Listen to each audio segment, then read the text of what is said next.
Добрый день, дорогие друзья! В прямом эфире программа «Якутск сегодня». Мы выходим в прямом эфире на радио и на телевидении. В студии режиссеры Мария Новгородова и Николай Слепцов-Айдын. У микрофона Любовь Петрова. Национальный театр танца Республики Саха-Якутия проводит республиканский конкурс хомусистов «Хомустына». И сегодня у нас в студии члены жюри конкурса, хомусист-импровизатор, заведующий экспозиционно-выставочным отделом Музея и Центра хомуса народов мира, отличник культуры Республики Саха-Якутия Туяра Жиркова. Здравствуйте, Туяра. Добрый день. Преподаватель фольклорного отделения Якутского музыкального колледжа имени Марка Жиркова, хомусист, виртуоз мира, заслуженная артистка Республики Саха-Якутия Варвара Степанова-Арчина. Здравствуйте, Варвара. Здравствуйте. Хомусист-импровизатор, солист Национального театра танца Республики Саха-Якутия имени Сергея Зверева-Кылвола, лауреат международного и всероссийского конкурса, отличник культуры Республики Саха-Якутия Георгий Слепцов-Чагалкан. Здравствуйте. Здравствуйте. Георгий. Дорогие друзья, мы в прямом эфире. Наши телефоны 320066, 321166. Пожалуйста, во время прямого эфира вы можете присоединиться к нашему разговору и задавать интересующие вас вопросы гостям студии. Ну, давайте начнем с предстоящего конкурса хомусистов. Кто организует этот конкурс, об участниках, какие цели, задачи? Первый раз «Хомустына» проводился в нашем театре в 2021 году, в апреле месяце. И спустя 2 года мы решили его повторить и сделать его уже ежегодным. Со следующего года, с этого года, получается, он будет ежегодный, каждый год будет проводиться. Участники приезжают со всей республики. В прошлый раз тоже приняли 8 ОУСов республики. В этом году даже чуть-чуть больше уже. Но даже несмотря на холод, дети занимаются. Холод. Да, некоторые люди приедут, да? Да, то, что сейчас онлайн можно учиться, поэтому занятия все равно проходят по хомусу, поэтому очень здорово, несмотря на на такие морозные холода. А конкурс вы проводить будете онлайн или у вас он реально будет проходить в реальном времени? Как офлайн будет в реальном времени в нашем театре, который находится на Ленина 47, на 3-м этаже в зале театра эстрады. Ну и какие цели, задачи вы преследуете? Цели, задачи. Хомус – это самый главный национальный инструмент нашей республики. Да. И мы хотим, чтобы на хомусе играли все. То есть каждый, кто живет в нашей республике, должен играть на хомусе. У нас такая цель. И если проводить такие конкурсы, то, мне кажется, хомус будет очень сильно развиваться, так как я тоже хомусист, я играю с 5 лет, мне сейчас 28, и прям как я только начал уже играть, прям с малого возраста, я участвовал на разных конкурсах, и благодаря этим конкурсам я очень сильно развивался и стал хомусистом. И также я хочу, чтобы нынешнее поколение, подрастающее поколение, которое растет, тоже, чтобы также участвовали, также росли, и тоже, чтобы росли хомусисты, и чтобы наша Якутия процветала. Чтобы приобщались к культуре, да? Да, культуре народа Саха. Дети ведь тоже будут принять. Какие возрастные категории принимают? Возрастные категории – это детский сад, школьники и взрослые. То есть у нас три возрастных категории, и кто угодно может принять участие. Также на хомусе, чтобы научиться, тоже нет барьера возрастного. Даже можно в 83 года научиться на хомусе. Это никогда не поздно. Самое главное – это желание. И отличительная черта этого конкурса то, что конкурсанты предоставляют 2 номера. 2 композиции. Это 2 композиции, да, это в традиционном стиле и в современном эстрадном стиле. Ну, это второе, это уже на выбор, можно традиционно в эстрадном направлении показать. Это как бы раскрывает хомусиста в полной мере. Получается, да? Допустим, конкурс, который проводит музей хомуса, это в чисто традиционном стиле, как музей, пропагандируем традиционный, да? А у Георгия конкурс раскрывает человека со всех сторон, уже как бы универсальность. Хомусист свою универсальность показывает. Это тоже как бы для развития хомусиста очень нужно, чтобы 2 направления, традиционное и современное направление, обе параллельно шли и равномерно развивались. Я думаю, Но вот в последнее время, мне кажется, наоборот, больше современное преобладает, концертное исполнение, да? А не грозит это как бы утерей традиции? Я не считаю, что это грозит утерей традиции, да. Конкурсы, вот именно конкурсы, которые проводятся, они основываются именно в сохранении традиционного. В данном конкурсе тоже традиционное направление сеттерты тоже есть, поэтому, вот, допустим, эсэха холонхо традиционное есть, в конкурсах, которые проводят, как я уже говорила, музей хомуса традиционное есть, виртуоз-хомусист мира, который мы летом проводили, где мы все троем принимали участие, тоже вот традиционное было. А вот в концертных программах, да, в шоу-программах, конечно, будет преобладать такие номера, как эстрадные, это потому что, ну, целесообразно, чтобы больше людей привлекать. Если на улице какие-то концерты, фестивали, да, то тоже будет преобладать современное, потому что больше, чтобы людей привлекать. Традиционное, в принципе, люди сейчас очень интересуются. Сегодня, допустим, будет в Балагане традиционный концерт традиционного хомуса. Люди очень интересуются. Поэтому, думаю, ну, как сотрудник музея, я не считаю, что это как бы Что может быть утеряно, да. Через современные вот эстрадные направления может кто-то заинтересоваться, придет на современный стиль, и потом уже с развитием перейдет на свою традицию, на свои корни. Ну, потому что и обучение тоже начинается именно Обучение с традиционного. начинается с традиционной игры. Ну, обучают, да, детей с детского сада. В детском возрасте дети играют не сразу умеренную игру, да? Они начинают, ну, вот с топота копыт, с капелей, вот маленьких, коротких звуков начинаем. Мы сейчас студентов, которые поступают в музыкальное училище в фольклорном отделении, обучаем традиционной игре. Они с 1 по 4 курс обучаются на хомусе индивидуально в течение 4 лет. Георгий у нас наш выпускник. Он обучался у Вероники Васильевны Лыткиной, отличника культуры. И с 3-го, с 4-го курса они уже становятся, ну, сами импровизировать композицию. Начинают. Ну вот вы участник жюри, да, тоже член жюри прошлого конкурса хомусистов, вот, который был. Вот расскажите, какой там уровень, сколько было участников? Ну, у нас, которые проводятся в республике конкурсы, они у всех уровни хорошие, да? Можно низких уровней конкурсов не бывает. Это хорошо. Да, это очень хорошо, потому что сейчас хомусная музыка очень сильно развивается, и участников, как я помню, сколько было? По-моему, там солистов больше, чем ансамблей. И возрастных категорий детских садов, по-моему, не было. Да? А сейчас мы включили. Сейчас есть по 3 возрастным категориям, и будут играть по 2 композиции.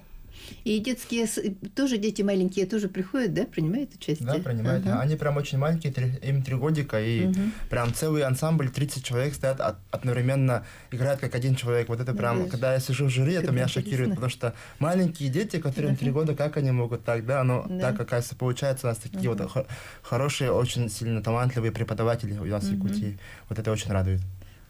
Ну, у них, наверное, специальные хомусы, да, или они на взрослых хомусах могут играть? Есть, на самом деле, детские хомусы. Вот я покажу вот такой вот хомус. Это русский варган, на самом деле, да, он маленького размера. Ну, якутские тоже бывают такого же маленького, вот они для детей подходят. Вот у этого хомуса, ну, варгана, точнее, у него звучание у него очень высокого, могу чуть-чуть сыграть.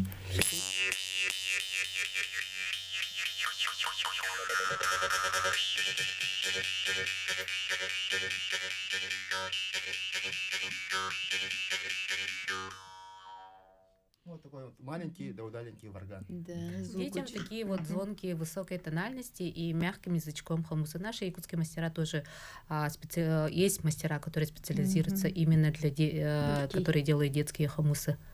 Звонкие хомусы надо детям. Да, чем звонче, чем лучше. Ну, наш хумус, он известен во всем мире. Наши хумусисты тоже самые лучшие, да? Во всем мире. Мы как бы и впереди планеты все, и наши изготовители хумусов тоже считаются одними из лучших. Самые лучшие, да. Надо сказать, что наш хумус, может быть, некоторые не знают, и в космосе уже побывал. Да. Там в космосе играли на нашем хумусе. И в космосе, и на самом высоком здании Бурдж-Халифа мы играли. Вы тоже ездили, да, Дуяра, кажется, Бурдж-Халифа? Дубай. Да, да, Уже многие хумусисты вот на самом высоком здании играли, под водой уже играли, да.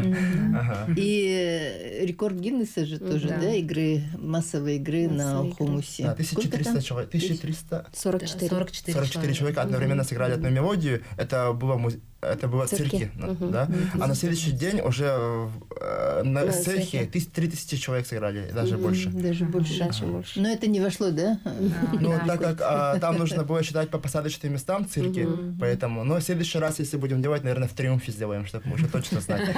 Да, точно, чтобы было больше.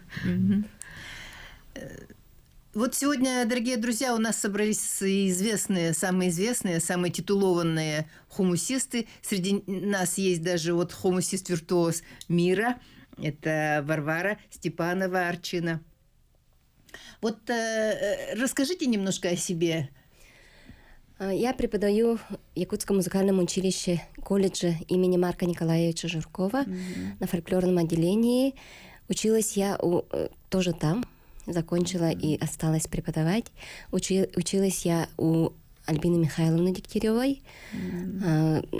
Тоже хумусист-виртуоз мира. Да, принимала участие, состоялась в группе Аярхан. Ну, при создании работала. Сейчас обучаем детей, студентов.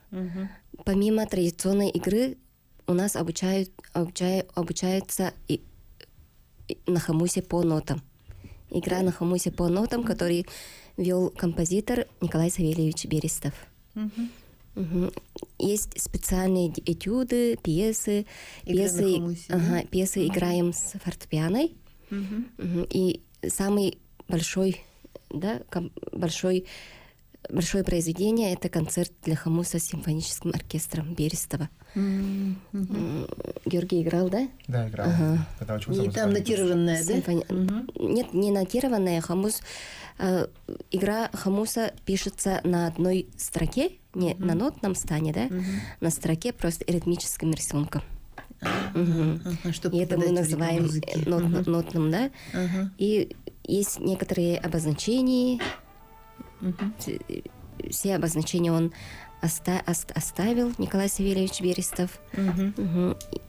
Обучаем по дисциплине камерный класс хумуса и инструментальный ансамбль.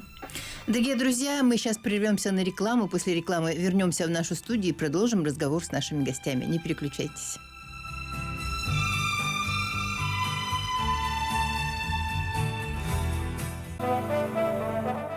Дорогие друзья, мы продолжаем наш прямой эфир в программе «Якутск сегодня». И тема нашего разговора — хумус, конкурс хумусной музыки, который пройдет завтра, да, 22-го?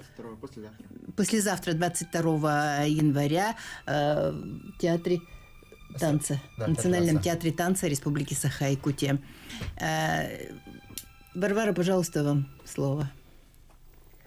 Сейчас я для вас сыграю композицию, которая называется «Хумус Рыта». Песня хумуса.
Дорогие друзья,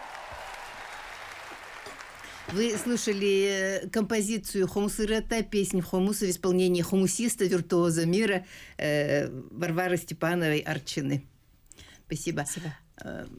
Великолепное исполнение. Вот скажите, вот вы всегда поете песню, да? Это вообще сложно?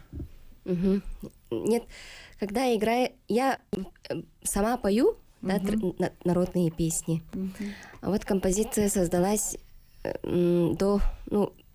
при подготовке к конкурсу международному.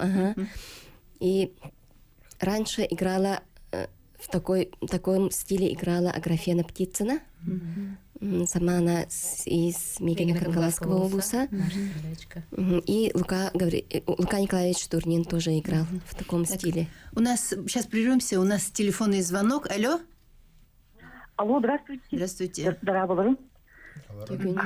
Мен эйдехм барымынки Ольга Подлужная барбата утай. Би хомус пурин атын тойдуга тахара радио тухтяны гитена.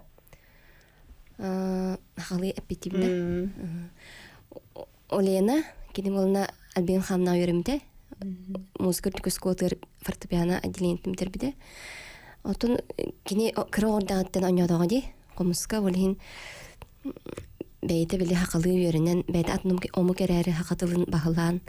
Бейте хакалы тыннанан комуhoттан билин бейте тогороңостон кини иде гуддук ылынан билин оттон оннук наверное, нет ничего плохого, это хорошо, наоборот, она наоборот, по всему миру она пропагандирует наш хумус, именно вот нашу музыку, нашу культуру. Да, я вот когда тоже на гастроли езжу, в Индии была, допустим, про Алену все знают. Если я говорю, что я с Якутии, вы землячка Алена Подлужная, да. Но это тоже хорошо. В далеком Индии знают, что вот есть Якутия, благодаря тому, что вот Алена как бы пропагандирует игру на хомусе, якутскую традиционную культуру. Именно якутскую традиционную музыку она же исполняет. Традиционную культуру, поэтому... это похвально, хорошо. Да, это очень хорошо. Да. Она по всему всему миру же ездит, да, и в США, и в Европе. В этом году как раз, когда я в Германии была, она тоже вот концерты свои давала, и тоже вот на следующий день наши концерты были, люди тоже уже знали, что Якутия, вот Лена Подлужная, вы, да, вот тоже вот откуда и... Но она еще на высоком профессиональном уровне же это исполняет. Так, слушаем. Здорово. Здорово. Здравствуйте. Сеп. Ити мен вопрос берәргенәбе. Тугаты конкурстарга ген эрбо баккатты конкурс еще конкурсына туспа. Тети офсайнан наха күгү кахаты реген наны пахака тугар хотчо тугу дек булмагарам. Не хит тухти ханегат. Янда ген элеһаялын бәле улу толу огостогу. Кайдара мен ханы пахака ерер хотчо тухти. Он хит тухти ханы. Насчет подражания голоса, ну, вообще живой природы, да. Такая манера, в принципе, в хомусе в исполнении это вел Петр Агатоев в 90-х годах, когда он в 91-м году виртуозом-хомусистом стал. Он прямо на природу ездил, слушал, как эти птицы поют, шаворонки, да. И вот такое направление эстрадное, вот прародителем, можно сказать, Петр Агатоев. Но такие извлечения голоса вот живой птиц, да, наши шаманы издревле использовали, а его, конечно, сейчас более на эстрадный уровень, на широкий уровень вынесли, да, наши хомусисты. Но это о чем мы с вами говорили, это о концертном исполнении. Да, о концертном исполнении. Но мы не должны, главное, забывать нашу традицию, наше традиционное исполнение. И, как говорится, на все направления есть свои слушатели, да, поэтому, ну, это место быть. Но не надо злоупотреблять. Бывает, конечно, люди, когда начинают только начинать вот в таком направлении играть, злоупотребляют. Есть композиция, да, зимняя вот какая-то композиция или летняя композиция, но надо уместно использовать, чтобы это было вкусно, а не так, чтобы напичкать этими криками, подражаниями. Да, диких животных.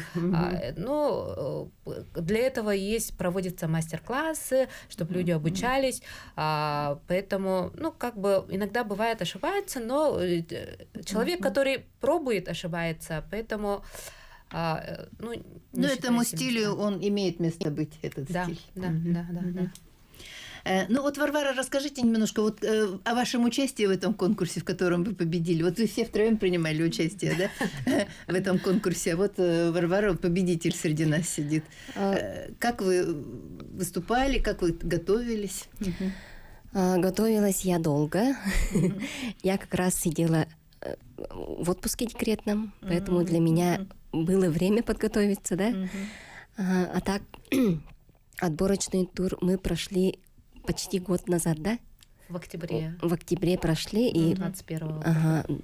До июня у нас это практически... 1,5 года, да? Нет, не 9 месяцев. 9 месяцев. На подготовку было куча времени, и я как педагог постоянно играющая. Каждый день играю, каждый день учу что-то, да, с детьми готовлюсь, играю, поэтому для меня было обдумать вот эти структуру композиции, да?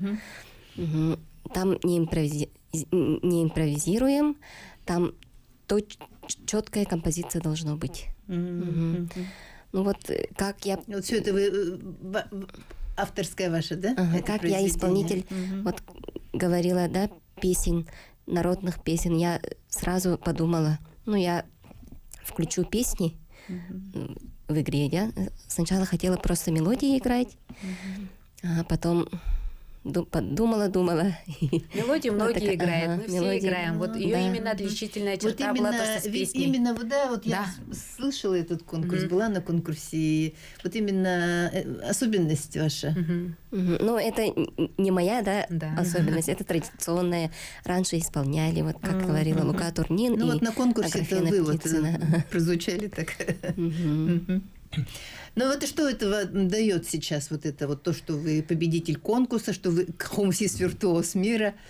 Ну, это дает ответственность, во-первых, да. Это имя такое, ну, не у всех, да, такое имя дается. Да. Сейчас в республике нас 9 человек, да? Ну, 9, есть живых 7, да? Мгм. Вот, и ответственность, ну, титул такой высокий, да, большой, поэтому Ну мы вы должны дальше... достигли потолка и все, да? Или дальше мы?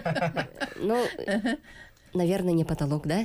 Не потолок, да? Ага, потому что человек всегда развивается, человек всегда, ну, мы всегда пропагандируем, работаем для сохранения, развития традиционной культуры, да? Мгм.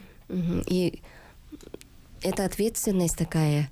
Мы должны уже учить, распространять, пропагандировать. Да, и Это выращивать миссия. учеников, Да, которые обязательно. Ну, я, достигнут вашего уровня и дальше да, пойдут. 17 лет обучаю, да, в музыкальном училище. Мгм. Сейчас И вы в мой- музыкальном училище преподаете. Мой выпускник Артур Семенов участвовал, принимал участие. Теперь он уже тоже преподаватель музыкального колледжа, тоже коллега вот Варвары. Ага, у нас очень много учеников, наверное, ну, лично у меня вот 3157 учеников, а у Туяра, наверное, тоже очень много. У Да, Варвара- сейчас мы прервемся Да. на рекламу, дорогие друзья, сейчас мы прервемся на рекламу, после рекламы вернемся и продолжим наш разговор. Не переключайтесь. Дорогие друзья, мы продолжаем в прямом эфире программу «Якутск сегодня». В студии режиссеры Мария Новгородова, Николай Слепцов-Айдын, у микрофона Любовь Петрова. Тема нашего разговора – предстоящий 22 января конкурс хомусистов, который организует Национальный театр Республики Саха-Якутия. И в студии у нас хомусисты, хомусист-импровизатор, заведующий экспозиционно-выставочным отделом Музея Центра хомуса народов мира, отличник культуры Республики Саха-Якутия Туяра Жиркова, преподаватель фольклорного отделения Якутского музыкального колледжа имени Марка Жиркова, хомусист-виртуоз мира, заслуженная артистка Республики Саха-Якутия Варвара Степанова-Арчина и хомусист-импровизатор, солист Национального театра танца Республики Саха-Якутия имени Зверева Кылола, лауреат международного и всероссийского конкурсов, отличник культуры Республики Саха-Якутия Георгий Слепцов-Чавалкан. Георгий Слепцов, вот, Георгий, расскажите, пожалуйста, вот о себе. Откуда вы родом, когда начали играть на хомусе? Ага, я родом из села Тамтор, Эмиконский вуз. Самая холодная точка планеты, минус 71,2 градуса. Как раз вот сейчас очень холодно. Вот. Мама у меня есть Альдяй, Сунтарский вуз. Вот. Играю на хомусе с 5 лет. Сначала учила мама, бабушка, потом троюродная сестра в Альдяй, Сунтарском вузе. Потом закончила Якутскую городскую музыкальную школу, потом поступила в Якутский музыкальный колледж. В 2014 году закончил и поступил... А музыкальную школу по классу? Хомус фольклорное отделение. Да. отделение. Да, Да. всю жизнь вот- Игнатьевна, да? Да, Евдокия Игнатьевна Семенова, она сейчас учит вот в 203-м микрорайоне ГДМШ. Если что, тоже можете пойти учиться и тоже стать хомусистом, да, как мое начало. Ага. И вот в музыкальном колледже я очень сильно вырос как хомусист, потому что в детское время, когда я играл на хомусе, я во всех конкурсах побеждал, не знаю почему. Когда поступил в музыкальный колледж, там, оказывается, есть очень сильные хомусисты, пришли Артур Семенов, Асена Мосов, Васлена Шарина и многие другие. И мне дали очень сильный там отпор, что я там подумал, что я, оказывается, не самый тут лучший. И я еще сильнее начал развиваться, оказывается. И по сей день я развиваюсь, я думаю, что на хомусе никогда нельзя достигнуть потолка на самом деле, потому что он еще не до конца изученный музыкальный инструмент, его еще можно изучать, но очень много уже изучили про хомус, то, что он даже лечит людей от разных болезней, да, очищает пространство. Гармонизирует, да, потому что раньше на нем играли шаманы. Вот. Но я думаю, что хомус еще будет развиваться. Я думаю, что скоро, наверное, будет хомус такой, что прям на нем можно будет улететь куда-нибудь, да? Да, но я думаю, что вот традиционная игра, она всегда должна оставаться. Вот, а тем более сейчас такое сложное время, вот сейчас наступило, да? Вот традиционная игра, она как-то вот медитирует, она дает вот спокойствие. И как раз вот сегодня будет концерт в якутском балагане, как раз медитационный концерт, как у нас вот раньше проходили концерты в древности, да? Перед печкой камелек, да. И как раз вот я сейчас очень люблю играть медитационную игру, но также я очень люблю развивать хамус и люблю разные ритмы, вот что-то с разными инструментами придумывать. Вот у меня есть дуэт с виртуозной скрипачкой Лена Березовская. Я думаю, что... Ну, у меня очень много разных дуэтов было, и с барабанной установкой, и с гитарой, и с кавкавагах. Но самый успешный наш дуэт, это, конечно, с Леной Березовской. Вот. Когда-то я гулял по городу, и на улице увидел, как девушка стоит с такими с рыжими волосами, играет музыку на скрипке. Подумал, о, как классно. И сразу написал, там номер телефона ее был. И сказал, очень классно играть, и давай попробуем сделать дуэт. Она говорит, давай завтра. И вот мы на следующий день встретились. Я включил свою музыку, и она сразу же начала играть.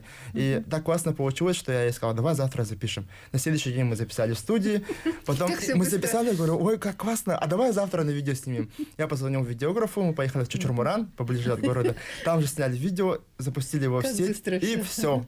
Это все разорвало наш Инстаграм, интернет, там по WhatsApp прям везде уже было, да, и нас начали приглашать везде. И с тех пор мы вот до сих пор выступаем, завтра вот в Сахатеатре должны тоже выступить с ней вместе. Вот, и я думаю, что на хамусе можно еще очень много чего придумать. Вот она на скрипке подстраивается, да? Да, прям под игру подстраивается, хамуса. вот поэтому я был в шоке. Я просто включил музыку, и она сразу сама придумала музыку и сразу сыграла.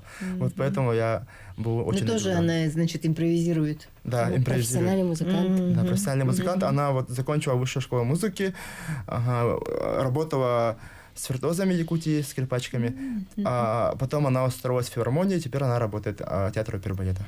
Ну вот вы победитель конкурсов, да? Расскажите, в каких конкурсах вы принимали участие? И... Ну, самый такой масштабный конкурс — это «Живая нить» был. Там участвовали со всей России 71 регион. И это был этноконкурс, скорее всего, не обязательно на хамусе, то есть разные этномузыканты, певцы были. Очень большой уровень был, это проходило в городе Пермь. И это, да, 4 года назад, еще до пандемии. И вот там я занял первое место. Вот самый такой вот масштабный конкурс был. Но также я очень много выступал по разных фестивалях в Казахстане, Франции, в Китае очень много раз. Кстати, я в Китае вот ездил, обучал за 3 дня 200 человек. Потом еще второй раз поехал, еще 200 учеников. И А в у Китае... китайцев есть хомус? У них есть каусян, национальный вот инструмент хомус, да. Он сделан из нескольких лепестков. И бывает 2-лепестковые, бывает 3, 4 и 5, и даже 6-лепестковые. Вот. И, кстати, на нем тоже Лепестков чего? Бамбука? Нет, это сделан... Да. Медные пластины. Медные пластины, да. Я в Китай Из поехал, и они отличается, да? хотели обучаться вот именно якутскому традиционному, но я сказал, что мы играем вот якутское договоры местах, такую вот мелодию, да, самую легкую мы играем. У них, оказывается, тоже есть народные песни. Я сказал, давайте лучше ваши будем обучать. Они спели мне, я мелодию изучил, и вот их мелодию мы играли вот хором 200 человек в Китае. Вы будете... Сейчас сыграете? Или вы будете... А потом попозже... Все вместе, да? Все вместе, хорошо. ансамбль. Это вот хамус Герасима Тарабукина из Чарапчинского уса. Вот он Новый год мне отправил подарок. Вот такой вот прекрасный хамус. Он сделан из титана.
Спасибо. А вот скажите, вы сами сочиняете, да, вот эти композиции или готовые исполняете? Допустим, это сейчас что была полная импровизация. Да, у меня есть 2 альбома. Там вот конкретно мелодия, вот каждый такт там уже нужно, ну, то есть я знаю, что нужно играть, только что это была полная импровизация, да. Допустим, я люблю очень импровизировать, вот когда особенно новые хомусы покупаю. Вот, еще одна такая вещь, что когда покупаешь новый хомус, нужно с ним подружиться, да. Бывает, что сидишь сначала и не можешь с ним вот нормально что-то получиться. А потом это нужно где-то час сидеть с этим хомусом, прям по-разному попробовать сыграть, и оказывается, под этот хомус совсем другая мелодия получается. А с другим хомусом так, допустим, не получится. Вот поэтому. Ну, а так я 2 альбома записал, это 4 года назад. Вот. И сейчас в этом году планирую тоже записывать, и с разными музыкальными инструментами что-нибудь придумать хочется. Ну, у нас 3 минуты до конца эфира осталось. Может, сыграете все вместе?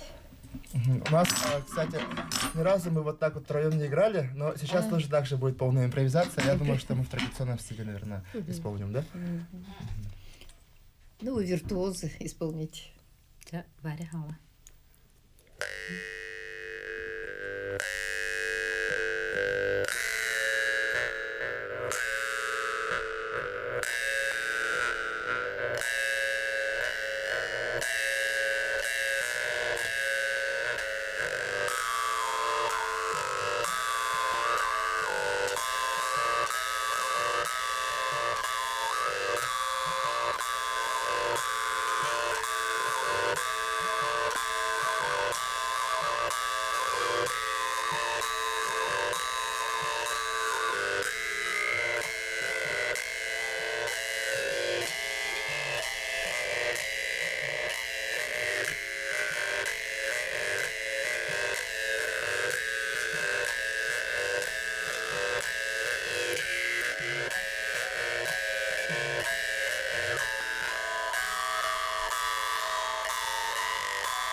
Браво, великолепно. У нас, к сожалению, время нашей программы подошло. Вот с вами мы еще не поговорили, с Туярой еще не успели поговорить, но я думаю, у нас еще будет время, мы еще встретимся. Да. Дорогие друзья, на этом наша программа завершена. Мы прощаемся с вами, желаем вам всего самого доброго.